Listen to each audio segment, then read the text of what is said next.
The first sign that something was wrong was not a bark, a growl, or a sudden burst of aggression. It was the moment Atlas stopped moving. Staff Sergeant Daniel Mercer felt the leash go dead still in his hand as the 6-year-old Dutch Shepherd froze beside a row of temporary bleachers at Hawthorne Army Ammunition Depot in western Missouri. In less than 24 hours, hundreds of military families would be sitting there for Family Day. Daniel's 17-year-old son, Noah, would be among them with his high school JROTC unit, and Atlas had just caught explosive odor where no explosive material was supposed to be. A second earlier, the dog had been working normally, nose sweeping low over gravel. Now his mouth closed, his breathing shortened, his ears came forward. Daniel knew that change. He also knew what could happen if he was wrong. Atlas was already under quiet scrutiny because of his age and one stress incident months earlier. A questionable response could end the dog's operational career and damage Daniel's pending application for an instructor position at Fort Leonard Wood, the one job that might finally give him predictable hours and a chance to stop missing half of Noah's life. But if Daniel ignored a real alert because he was afraid of losing Atlas, families could walk into this field tomorrow trusting a search that had not been honestly finished. Atlas turned towards a drainage ditch beyond the spectator area, lifted his nose into the wind, and pulled once. Daniel stopped with him. For 1 second, he pictured Noah sitting in those bleachers. Then training took over. "Show me." Atlas moved downhill, crossed wet grass, and stopped beside a steel culvert beneath the access road. He sampled the air twice, circled back, and sat. His trained final response. Captain Lewis Grant, the operations officer following behind them, looked at his watch. "Mercer, we swept this side yesterday." Daniel kept his eyes on Atlas. "Sir, we need EOD." Grant exhaled. "The road opens in 3 hours." "Then we have 3 hours to find out why he's sitting." 20 minutes later, the road was closed. Raymond Vance arrived almost immediately. Vance was the civilian director responsible for range and munitions support at Hawthorne. He was also the man who had once been Daniel's first platoon sergeant. There were old photographs in Daniel's garage of the two of them in Iraq, younger and thinner, trusting each other with their lives. That history made Vance's anger harder to understand. "You shut the main route because your dog sat?" "Because my explosives dog alerted. Yesterday's sweep was clean. Yesterday's conditions were different." Vance lowered his voice. Family Day had already been delayed once. State officials were coming. Hawthorne's civilian support budget was under review. Another shutdown could cost jobs. Daniel understood the pressure. He also understood what Vance was asking him to do. "If EOD clears it," Daniel said, "we reopen." Vance stared at Atlas. "How many questionable responses has he had this year?" Daniel looked at him. That was not a normal question to ask before EOD had even arrived. 40 minutes later, the technicians checked the culvert. No bomb, no wires, no hidden device. But they found explosive residue, enough to confirm Atlas had not imagined the odor.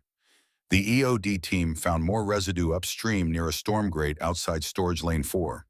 That lane had not been listed as part of the previous demolition training area. Vance immediately offered explanations. Old contamination, dirty equipment, water movement, all possible. But Daniel noticed something else. Vance was not relieved that Atlas had been right. He looked afraid of where the search might go next. Later, inside the operations building, Major Evelyn Shaw from Installation Law Enforcement placed an incident folder on the table. "We found an inventory discrepancy," she said. 4 blocks of military demolition explosive had been signed out during engineer training 5 weeks earlier. The paperwork said all unused material had been returned or destroyed. The records did not reconcile. "So 4 blocks may be missing," Daniel said. "Maybe," Shaw answered. "We're not calling it theft yet." She ordered a second certified K-9 team from Fort Leonard Wood to conduct an independent search. Separate handler, separate search pattern, no briefing about Atlas's alerts. Daniel nodded. That was exactly what should happen. Vance did not like it. Then he produced something Daniel had not expected, a handler performance review. Vance had asked command to reopen 3 incidents involving Atlas, including the stress event from February when a loading ramp collapsed nearby and startled the dog. Daniel stared at the date on the memorandum. You filed this before EOD confirmed the residue. Vance held his gaze. I've had concerns for weeks. Daniel knew that was a lie, or at least not the whole truth. The February event had been documented and closed months ago. Nobody had treated Atlas as unreliable until today. Vance did not stop there. At the afternoon safety brief with section chiefs, law enforcement personnel, and several family day coordinators in the room, he raised Atlas's reliability in public. We cannot let sentiment override risk, Vance said. Mercer has worked that dog for 6 years. Attachment can affect judgment. Until the review is complete, we should treat any unsupported response from Atlas as questionable. The room went quiet. Daniel felt every face turn toward him. Atlas was not there to understand the accusation. Daniel was. He kept his voice controlled. His response was supported by explosive residue. Vance folded his arms. Residue is not a device. No, Daniel said, but it means he smelled what he was trained to smell. Captain Grant cut the exchange short, but the damage was already done. By the time Daniel left the room, the story moving through the installation was no longer that an explosives dog had found unexplained residue. It was that an aging dog might be losing reliability. And his handler might be too attached to admit it. Then Captain Grant delivered the second blow. Daniel's Fort Leonard Wood instructor application had been placed on hold until the reliability review was resolved. The selection window closed the following week. Daniel looked at Vance. The older man said nothing. For the first time, the case was no longer only about missing explosives. Someone was applying pressure exactly where Daniel was most vulnerable. Atlas, his career, and the one job he hoped might help repair his relationship with Noah. That night, Noah called. Mom says you might transfer. Daniel closed his eyes. He had applied months earlier but had never told his son. I applied. Nothing's decided. Why didn't you tell me? Because I didn't know if I'd get it. You could have still told me. Daniel heard the old accusation underneath the words. You decide first. You explain later. Noah ended the call angry. Daniel remained on the edge of the kennel bench with the dark phone screen in his hand. 2 years earlier, his marriage had ended after 15 years of deployments, emergency call-outs, night training, and too many promises that depended on nothing going wrong. His former wife had rarely accused him of choosing the Army over the family. Noah had said it for her. During their last argument, the boy had looked straight at him and said, You always show up when somebody in uniform needs you, just not when I do. Daniel had carried that sentence ever since. The instructor job was supposed to be his answer. More regular hours, fewer sudden nights away, close enough that Noah would not have to change schools. But Daniel now understood the flaw in that plan. He had been trying to repair a relationship without including the other person in the decision. Atlas pushed his crooked rubber ball against Daniel's boot. Daniel looked down at him. Your timing is terrible. Atlas pushed the ball again. Daniel gave in. The next morning, the independent K-9 team arrived. Their Belgian Malinois alerted at the old burn range, nearly a mile from the public area. EOD opened a mound of compacted soil and found a military transport case. Empty.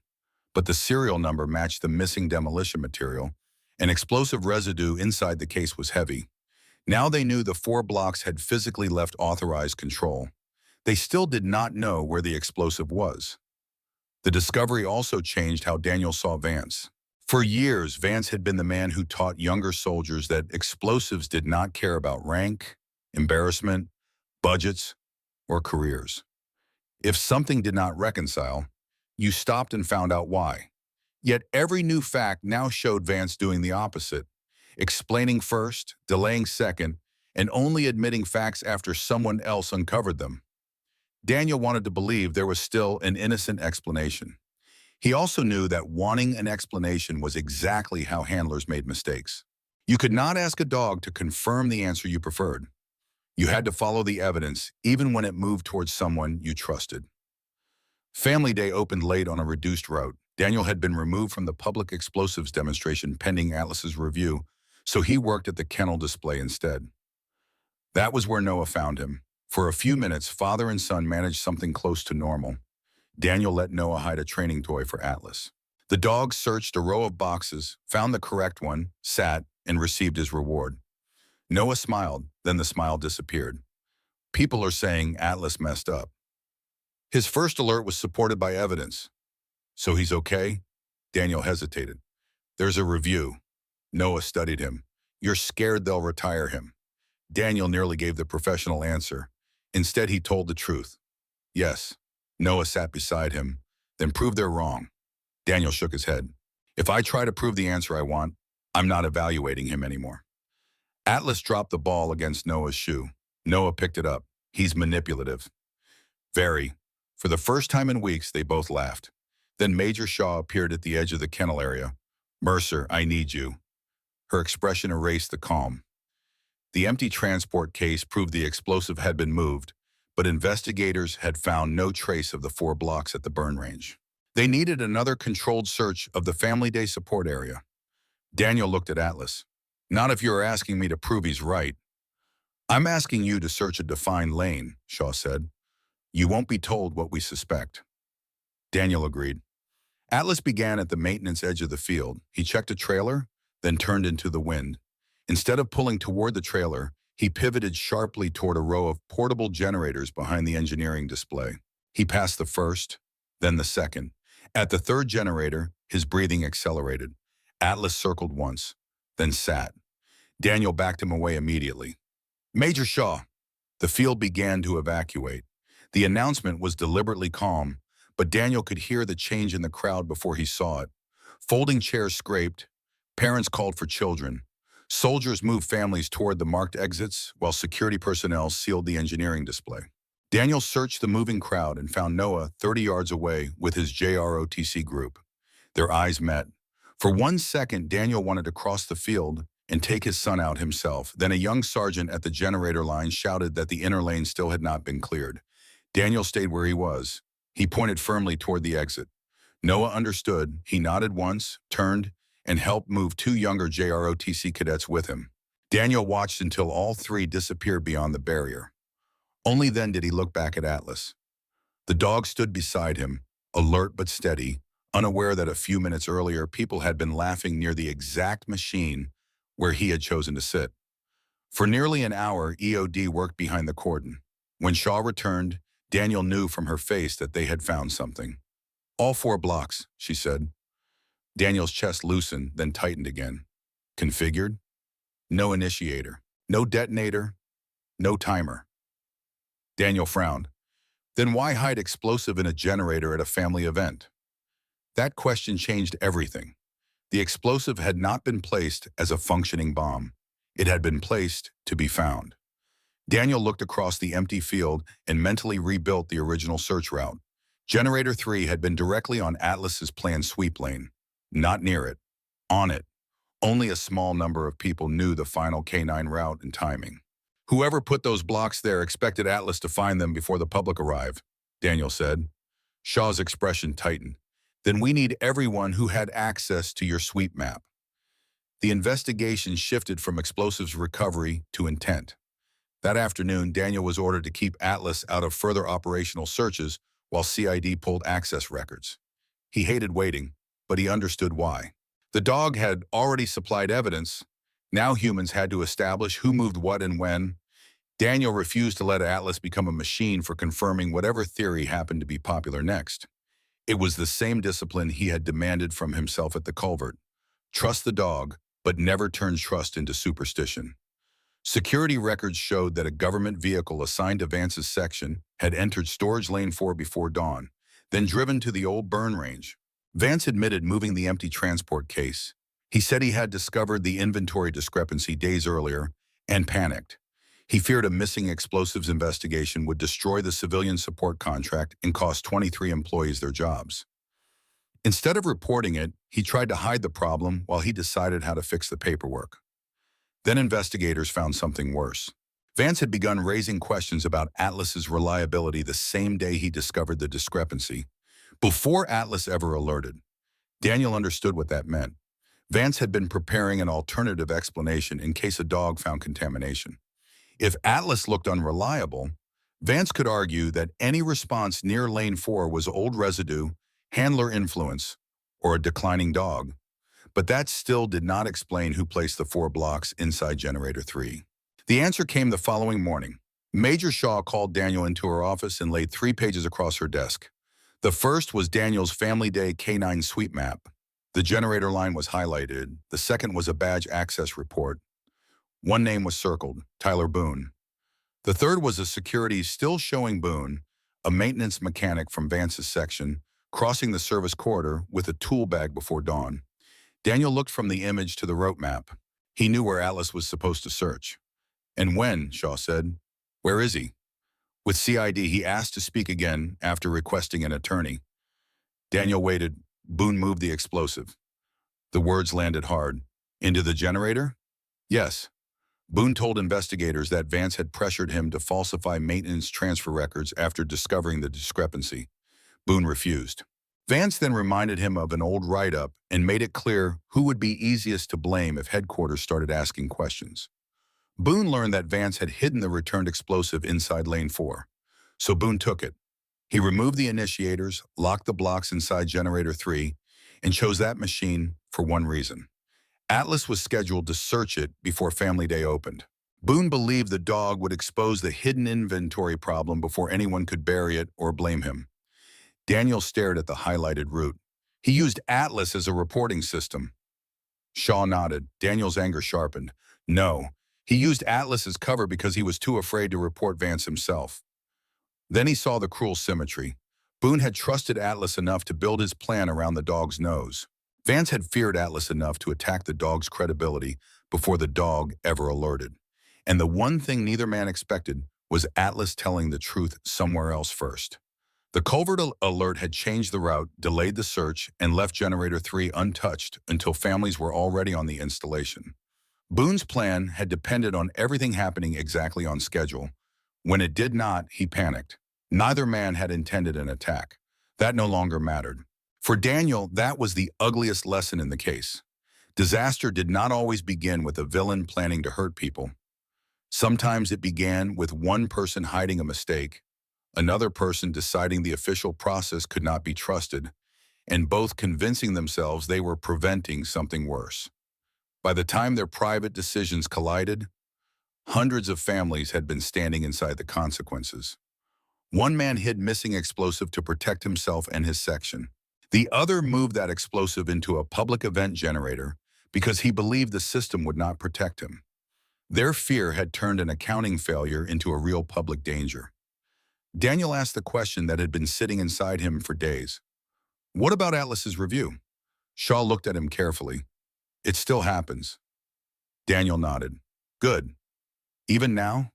Especially now. If Atlas passes, he passes because he can still do the job. Not because I need him to be right. Monday morning, an evaluator who knew nothing about the case tested Atlas on vehicles, rooms, open areas, blank searches, distractors, and multiple explosive odors. Daniel was not told where any training aid had been placed. Atlas worked cleanly. One correct response. Then a blank vehicle with no false alert. Inside a warehouse, he briefly showed interest at a contaminated pallet, but moved on when the odor did not strengthen. Daniel felt more pride in that decision than in any alert. The job was not simply finding odor. It was knowing when not to sit. By the final building search, Atlas was tiring. His turns were slower. His panting took longer to settle. But he stayed accurate. He found the final hide beneath a metal desk, sat, and received his reward. At the exit, the evaluator closed the clipboard. He passed, no false responses, operational reliability within standard. Daniel knelt beside Atlas and rubbed the old scar above his shoulder. He expected relief. Instead, he felt clarity. Atlas could still work. That did not mean he should work until the day he failed. Before Daniel could leave the evaluation site, Major Shaw asked him to bring Atlas to the operations conference room. The same section chiefs who had heard Vance question the dog were there. So was Captain Grant. So was Vance. The evaluator stood at the end of the table with Atlas's score sheet in his hand. For the record, he said, this dog produced no false responses, worked blank areas cleanly, disengaged from residual contamination appropriately, and met the operational standard. Nobody spoke. The evaluator placed the report on the table. Nothing in today's test supports a finding that this dog is operationally unreliable. Daniel looked at Vance. He did not smile. He did not need to. Major Shaw opened a second folder. Mr. Vance, effective immediately, you are removed from supervisory duties involving explosives accountability, K-9 operations, and the Family Day investigation pending the outcome of the administrative and criminal reviews. Vance's face tightened. A week earlier, he had stood in a room like this and told these people that Daniel's attachment to Atlas might be clouding his judgment. Now the dog sat quietly beside Daniel while Vance's own judgment was formally taken out of the chain. Captain Grant slid Daniel's Fort Leonard Wood packet across the table. The hold is lifted. Selection Command has been notified that the reliability issue was not substantiated. Daniel looked down at the packet. Vance had tried to use that job to make him stop pushing. Now the same review was clearing the path to it. Atlas yawned. Daniel almost laughed. A veterinarian had also found early degenerative changes in Atlas's right shoulder. Nothing catastrophic, but long searches on hard surfaces were beginning to cost him more recovery time. Daniel could justify another 6 months, maybe a year. He could wait for a failed certification or a visible limp. For most of his life, Daniel had waited until limits became undeniable before respecting them. He had done it with his marriage. He had done it with Noah. He would not do it with Atlas. That evening, he called his son. Fort Leonard Wood cleared my packet again, Daniel said. Noah was quiet. Are you taking it? If you think we can make it work. Another pause. You're asking me? I should have asked before I applied. Noah gave a small laugh. That's new. Probably. What about Atlas? Daniel looked down at the dog chewing his ball. I'm submitting his retirement request. Because he failed? Because he passed? That makes no sense. It does to me. I want him to leave as the bee who could still do the job. Not after he proves he can't. Noah was quiet for a moment. You're going to adopt him, right? Application goes in tomorrow. And if they say no, Daniel looked at Atlas. Then I become extremely annoying. Noah laughed. You do fight everything. Selectively. Before they hung up, Noah said, Dad, I think taking the job is okay. Daniel swallowed. Okay. Don't make it weird. I wasn't going to. You were. Daniel smiled after the call ended. Nothing between them was magically repaired. But there was finally room for repair. 6 days later, Vance asked to speak with Daniel. He was waiting alone in a conference room without his badge, radio, or clipboard. On the table sat Atlas's evaluation. Passed was stamped across the first page. Vance looked at it. No false alerts, no evidence of operational unreliability. Daniel remained standing. He was right at the culvert. Vance said nothing. He was right about the generator. The second dog confirmed the burn range. Daniel finally sat. Atlas was the only part of this entire mess that never lied. Vance lowered his eyes. Daniel pushed the report back towards him. Tell me when you decided my dog needed to look unreliable. Vance rubbed his hands together. I found the inventory discrepancy Monday night. And Tuesday you started asking about Atlas. Yes. Before he alerted? Yes. Daniel leaned back. So this was never about February. Not really. His age? Not really. My judgment as a handler? Vance hesitated. I needed another explanation if a dog found contamination around lane 4. Daniel's voice stayed low. You didn't discover another explanation. You manufactured one. Vance nodded. Yes. Daniel looked at him for several seconds. And Fort Leonard Wood? Vance's jaw tightened. I knew the selection window was closing. I thought you'd be more willing to accept contamination if your transfer depended on ending the argument quickly. There it was. No bureaucratic language left to hide behind.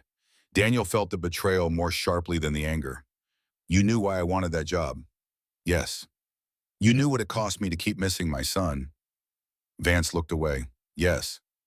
Daniel slid Atlas's evaluation across the table. You taught me never to punish a dog for telling the truth. Then the moment the truth threatened you, you tried to punish the credibility of the dog before he even spoke. Vance's face changed. That landed. Daniel continued. Boone saw you bending the system and decided the system wouldn't protect him. So he bent it further. He put the blocks in a generator and counted on Atlas to expose you before families arrived. He removed the initiators, Vance said quietly. That didn't make it safe. Vance closed his eyes. I know. Boone used Atlas as an alarm because he was too afraid to report you. You used Atlas as an excuse because you were too afraid to report yourself. The room went silent. And both of you forgot the same thing, Daniel said. The dog wasn't there to protect either of you. He was there to tell the truth about the odor. Vance stared at the report. Finally, he said, "I'm sorry." Daniel believed he meant it. That did not repair anything. Investigators would decide what happened next. Daniel did not need revenge. The reversal was already complete. Vance had questioned Atlas in public so people would doubt the dog. Atlas had been cleared in front of those same people. Vance had used Daniel's instructor application as leverage. The review he triggered had cleared Daniel's packet and removed Vance from the chain. Vance had tried to make Atlas's judgment the issue.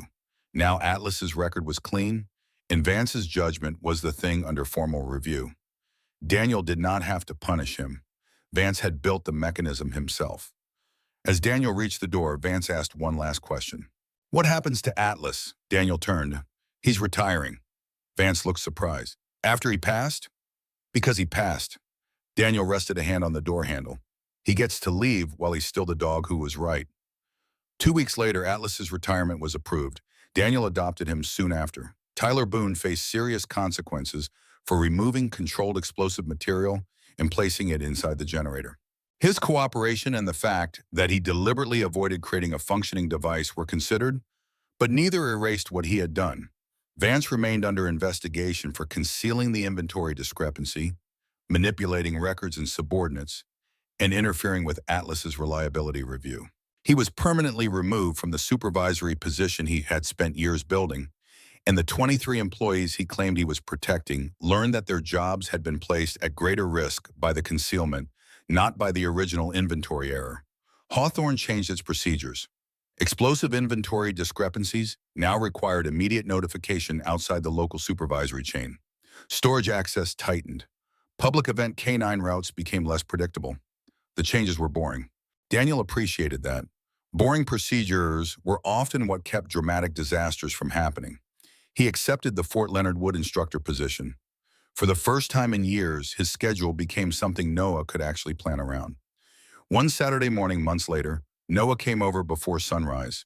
Daniel found him in the backyard throwing Atlas's crooked rubber ball across the grass. Atlas ran after it, slower now but still intensely serious about possession. Halfway back, the dog suddenly stopped. Daniel's body reacted automatically. Closed mouth, head lifted, ears forward. For one old reflexive second, Daniel felt the familiar question. What does he have? Then Atlas sneezed, wandered into the weeds, and began investigating a rabbit trail. Noah looked at Daniel. "You were about to do the whole handler thing." "No, you absolutely were." Daniel folded his arms. "Occupational damage."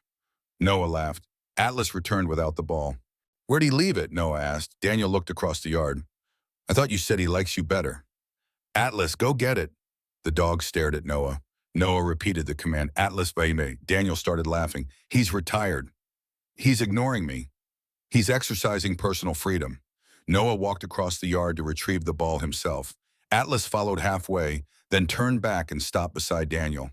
No command, no leash, no harness. Daniel rested one hand on the old scar above the dog's shoulder. Across the yard, Noah found the ball and held it up triumphantly. "You both are useless." Daniel looked at his son, then at the dog beside him. Months earlier, he would have measured a good ending by what had been saved. A career, a certification, a reputation, a relationship. Now he understood that some things were not saved by keeping them unchanged. Atlas had not needed another year proving what he had already proven. Noah had not needed a father who solved every problem. Daniel had not needed vindication from Vance. What they had needed was simpler and harder. To recognize when holding on had become different from taking care. Noah threw the ball again. Atlas's ears rose. The old working intensity flashed across his face. He looked at Daniel. For years, that look had meant he was waiting for permission to work. Daniel smiled. "Go ahead." Atlas ran, not as fast as before, fast enough. Noah was laughing when the dog reached him. Daniel stayed where he was and watched them cross the yard together in the pale morning light. For once, there was nowhere else he needed to be.